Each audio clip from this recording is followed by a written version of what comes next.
Welcome to মুনমুনের class. প্রথম question দেখো, কোনটাতে ইথার প্রস্তুত সম্ভব। এখানে যেগুলো মধ্যে তার মধ্যে এইটা দ্বারা ইথার প্রস্তুত সম্ভব। এটা হচ্ছে উইলিয়ামসন সিনথেসিস বলে এটাকে।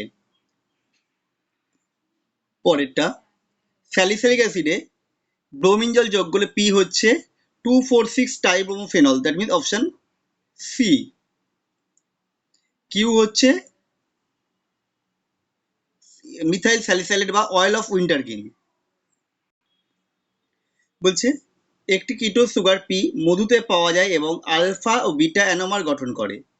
জলীয় দ্রবণে লিবোরেটরি হয় এবং এটি প্রকৃতিতে লেবুলোজ নামে পরিচিত। এটা হচ্ছে D fructose, that means option C, মধুতে ডি ফ্রুক্টোজ পাওয়া যায়। পরেরটা দেখো, ডি গ্লুকোজ ও ডি ফ্রুক্টোজ অতিরিক্ত ফিনের হাইড্রোজেনের সঙ্গে বিক্রিয়া ওসাজন তৈরি করে। এটা সঠিক। ডি গ্লুকোজ ও ডি ফ্রুক্টোজ ওসাজনে পরিণত করতে 3 অণু ফিনাইল হাইড্রোজেন প্রয়োজন হয়। এটাও সঠিক, কিন্তু এটা বিবৃতি এর সঠিক ব্যাখ্যা নয়, অর্থাৎ এ আর উভয় সঠিক কিন্তু আর এর সঠিক ব্যাখ্যা নয়।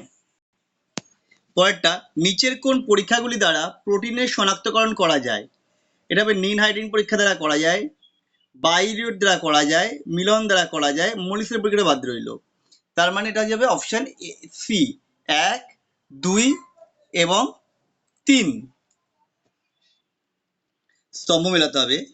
লাইসিন, এটা হবে ক্ষারকীয়। গ্লাইসিন হচ্ছে একমাত্র অপরিহার্য অ্যামিনো অ্যাসিড যেটা আলোক নিষ্ক্রিয়। অ্যাসপার্টিক অ্যাসিডটা হচ্ছে আম্লিক অ্যাসপার্টিক অ্যাসিড, অ্যাসিড তো এমনি তৈরি রয়েছে। গ্লাইসিন অ্যালানিন হচ্ছে ডাইপেপটাইড।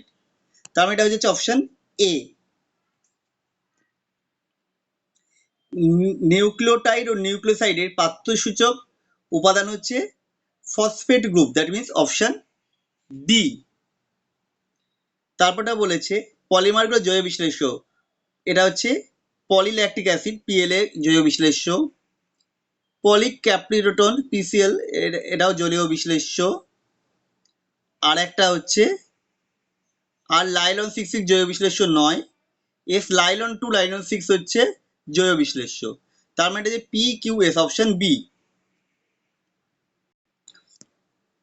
নমনীয় বা থার্মোপ্লাস্টিক রবারকে কম নমনীয় কিন্তু বেশি প্রসারণশীল থার্মোসেটিং রবারে পরিণত করার পদ্ধতি ভালকানাইজেশন বলা হয়।